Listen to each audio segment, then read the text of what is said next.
ওই যে জামাত ইসলাম দেখেন এলাকায় এলাকায় আওয়ামী লীগের যে সমস্ত নেতাকর্মীরা পালিয়ে আছে, ওদের এখন ঘর সংসার চলছে না, অভাব, ওদের বাড়িতে রাত্রেবেলা গোপনে চালের বস্তা পাঠায়। এখন আমরা যে নির্বাচনকে সামনে দেখছি, যাকে আমি বলছি যে এটাই হচ্ছে গণতন্ত্রের উত্তরণের কথা বলেন, গণতন্ত্র বিনির্মাণের কথা বলেন, গণতন্ত্রের গৃহপ্রবেশের কথা বলেন, তার জন্যে সবচাইতে বড় স্টেপ ফরওয়ার্ড যেটা আমাদেরকে সাকসেসফুলি পার হতে হবে, সেইটা কীরকম হবে।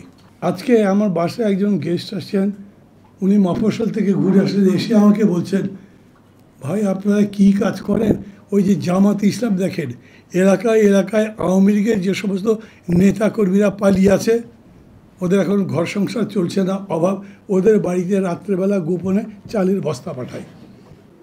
আমি জানি না কিন্তু ঠিক কিনা, আমি জামাত ইসলামের সমালোচনা করার জন্য এটা বলছি না, অন্য কোনো কারণে বলছি না, কিন্তু এই কথা আমি অনেক জায়গায় শুনেছি যে দুস্থদের বা অন্য যারাই আছে তাদেরকে টাকা পয়সা দেয় নাকি, তারা চাল দেয়, অন্যান্য সাহায্য করে।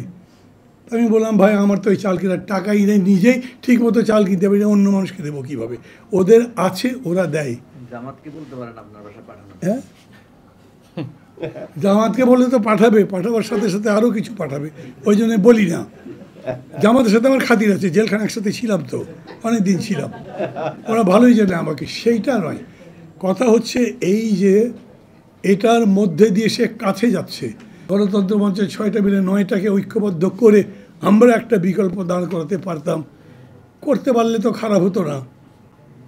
জোরে জোরে বলা আবার মুশকিল, এটা জানলে আবার ওরা যদি নমিনেশন না দেয়, কিন্তু যদি করতে পারা যেত হয়তো এটা একটা বিগিনিং হতো। কিন্তু আমি যাদের নিয়ে বলছি তারা কি এরকম ভাবে? অতএব আমরা যারা আছি তারা মিলেই ভাবি, আমরা যতখানি আছি ততখানি জায়গা থেকেই এই রকম একটা জায়গা তৈরি করেন।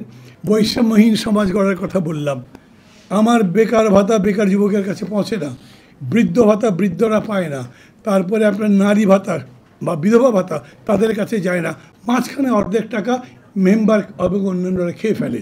আপনি কিভাবে বন্ধ করবেন? যখন ডিজিটাল বাংলাদেশ আপনি করতে চান, ডিজিটাল সিস্টেম চালু আছে, যখন টেলিগ্রাফিক ট্রান্সফার হতে পারে টাকা, তখন এগুলো তো হতে পারবার কথা না। এখন তো জমি জমা নিয়ে মামলার কোনো সমস্যা থাকবার কথা না। Total land of the country যদি ডিজিটাইজড হতো তাহলে কোনো মামলাই তো হতো না জমি দিয়ে। আপনি সেটা করতে পারছেন না কেন? তার মানে 15 বছর ধরে বা 3টা টার্ম ধরে যারা বাংলাদেশের ক্ষমতায় থেকে ডিজিটাল বাংলাদেশের স্লোগান দিল, তারা ডিজিটাইজেশন করে নাই, অন্য কেউ করে নাই। আপনি যদি মনে করেন আমি এই আধুনিক প্রযুক্তির মধ্যে দিয়ে মানুষের জীবন উন্নত করবার এই শিক্ষাটা মানুষের কাছে দেব, আমি মনে করি সেটা একটা বড় অভ্যুত্থান।